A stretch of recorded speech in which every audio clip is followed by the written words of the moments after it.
taxi, il est monté là, il s'est... Derrière avec moi, ils sont descendus là en sport. Puis je suis montée dans le taxi, il y avait un policier là, le policier qui a stoppé le taxi, il est monté là, il s'est assis à côté de moi. Et il a commencé à me dire, ma chérie, mais tu es jolie, tu es toute belle, comment tu vas? Je joue à la tennis, je lui dis oui, je vais bien, je vais tout à fait bien. Il me dit, ok, je peux t'inviter à prendre un pot. Je lui dis non, non. Il me demande pourquoi. Je lui dis là, actuellement, je suis en train d'aller au boulot et je suis une femme mariée, je suis mariée. Il me dit, ah, je n'ai donc pas de chance, quoi. Je dis, ah, ça dépend. Eh bien, je suis descendue. Apparemment, il est descendu vers Loncac. Passé par vers Loncac, moi, je descendais le rond-point pour continuer à pied jusqu'en Coleto. Je n'ai même pas prêté attention, il me poursuivait. Il me dit, ma chérie, passe ici, viens ici, je t'appelle. Je lui ai dit, monsieur, qu'est-ce que j'ai? Je vous ai déjà dit que je suis, il me dit, je te demande de venir ici. Ne discute pas avec moi, ne blague même pas avec moi où tu es placé là. Où est ton cache-nez? Je lui ai dit que, en fait, monsieur, j'ai oublié mon cache-nez à la maison. Mais je vois, on sort. Je savais pas que c'est encore obligé puisque je sors sans ça. Il me dit, en plus, tu veux me donner les leçons de morale, tu veux. Je lui dis que non, monsieur, ce n'est pas ce que vous pensez. Il me dit, en plus, tu veux me blâmer, tu veux monter dans la voiture. Je lui dis que monsieur, je monte dans la voiture comment? Il me dit, monte dans la voiture. Je lui dis, monsieur, je monte dans la voiture comment? Je suis déjà acté de mon lieu de service. Il me dit, monte dans la voiture. Je te demande pas ton avis, je te demande de monter dans la voiture. Eh bien, je suis montée dans la voiture.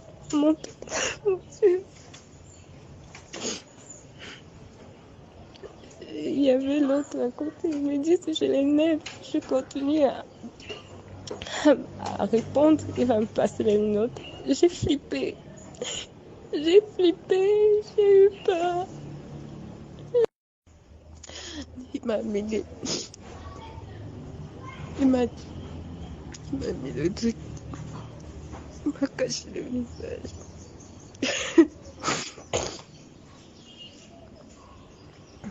Il m'a amené. Quand il m'a retiré, il y avait une maison à côté abandonnée. Une maison abandonnée. C'était en construction, c'était même pas encore fini. C'était abandonné. Et de l'autre côté, il y avait une maison là. Un petit portail rouge. Il m'a demandé d'entrer. Il m'a dit, n'essaye même pas de pleurer. Si tu pleures là, si tu oses pleurer, si je vois seulement une de tes larmes, donc ne m'énerve même pas où tu es là. Marche là-bas. Au lieu d'être gentil, je t'ai demandé ton numéro gentiment, tu veux jouer à la due, entre là-bas. Je lui demande que monsieur, je vous ai fait quoi? Vous m'amenez où? Qu'est-ce que vous allez me faire? Il me dit,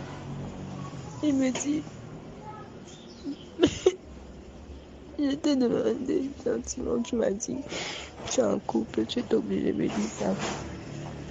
Je lui ai dit, monsieur, je ne sais pas ce que je vous ai fait. Je ne sais pas ce que je vous ai fait. Puis il m'a forcé. Je suis entrée. Il y avait une chambre là. Il y avait une chambre là. Je suis entrée. Il m'a demandé de me déshabiller. Je lui ai dit, je ne peux pas me déshabiller. Il me dit, si, je vais le faire. Je dis, je ne peux pas, je ne vous connais même pas.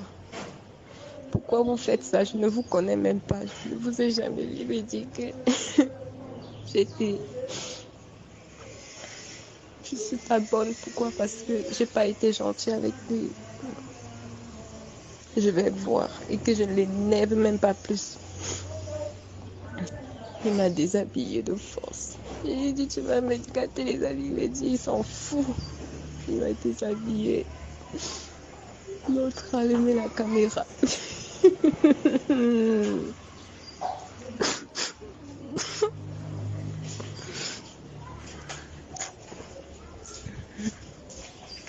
Il me dit que je vais faire l'amour obligé. Il lui dit que je ne peux pas. Il me dit que je vais lui faire l'amour comme je fais à mon mari.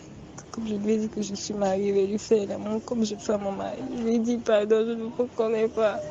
Je ne peux pas. Il dit que je l'embrasse. Je lui ai dit que je ne peux pas vous embrasser. Je n'aime pas ça. Même mon homme, je ne l'embrasse pas.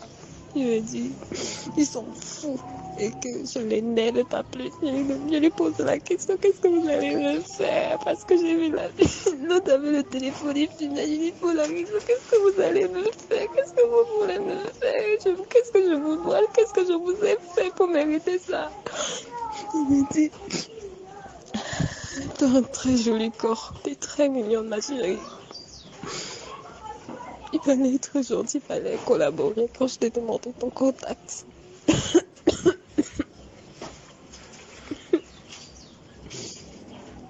Je lui ai demandé ce que j'avais fait pour mériter ça. Il m'a déshabillé, il m'a chiffré, il m'a étranglé. Le coup de messe, il était protégé, mais il m'a violé. Il m'a violé après la mauvaise modalité. Quand je pleurais, il me dit, suis-moi avec les larmes là, je suis sa vie. Je suis vite et tu regardes la caméra. Il me dit, pitié, pourquoi vous me faites ça? Pourquoi vous me criez ainsi? Il avait dit que je ne dois pas aimer. Il a sorti son âme, il l'a posé sur la table. Il me dit, si tu pleures encore, je vois encore tes larmes. Je vois encore tes larmes. On ne peut pas te dire. J'ai commencé à prier dans le cœur de mon Seigneur. Est-ce comme ça que je vais mourir? Est-ce comme ça que ma cousine a souffert avant de mourir? Est-ce comme ça qu'on a maltraité ma cousine avant de mourir? Est-ce mon tour? Est-ce mon tour, Seigneur? Je pleurais, je dis, maman, j'avais mal. Je pleurais comme ma mère. Je disais, maman, je vais mourir. Je ne vais plus jamais te revoir. Après, il me dit, attends, je reçois mon appel, puis je reviens. Je lui demande que après ça, qu'est-ce que vous allez me faire? Il me dit que je n'ai pas de questions à poser ici. Que c'est lui qui décide. Que je ne dois pas l'énerver plus que ça. Il a sorti les minottes. Il a posé, il m'a dit qu'il va me minoter.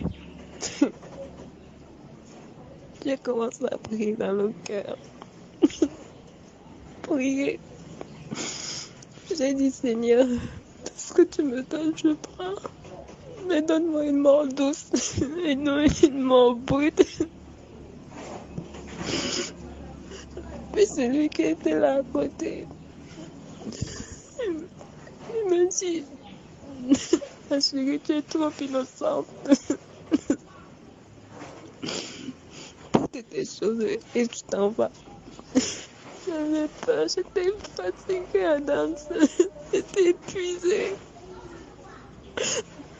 Il m'a dit, prends tout. Il a pris mon portefeuille. Il m'a donné. Il me dit, prends tout.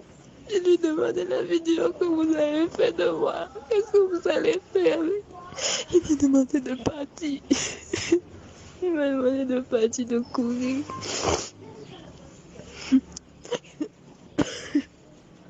Parce que le type des autres téléphones, il y a une nouvelle. Elle est brune. Elle est comme ça, elle est jolie. Elle est très belle. Il m'a demandé de partir, de ne pas me retourner, de courir, de ne pas me retourner. Et il pleuvait. Je suis sortie en courant. Ça s'est passé mercredi, la semaine passée. Je suis sortie en courant à Dams. J'ai couru. J'ai vu la première moto qui est passée sur la pluie à Dams. J'ai stoppé la moto. Je suis rentrée. Je suis montée par la porte de la moto. En arrivant, le motoman me dit que tu vas lui dire où je peux trouver les taxis qui peuvent m'amener chez moi. Il m'a déposé en route dans un carrefour. J'étais perdue. Je connaissais même pas où j'étais. Je me suis assise là. Il pleuvait même sur moi. Un type passait, il me dit, ma chérie, qu'est-ce que tu fais sous la pluie? J'ai dit, mon père, j'attends le taxi. Je lui ai raconté. Il m'a dit, prends-le. C'est lui-même, c'est ce papa qui m'a mis dans le bus. En fait, il m'a demandé d'attendre le bus. Je lui ai posé la question que je suis où? Il me dit, je suis sur la route de Soie. Je suis montée dans le cargo. En montant dans le cargo, on est parti avec moi jusqu'à la caméra. J'ai pris le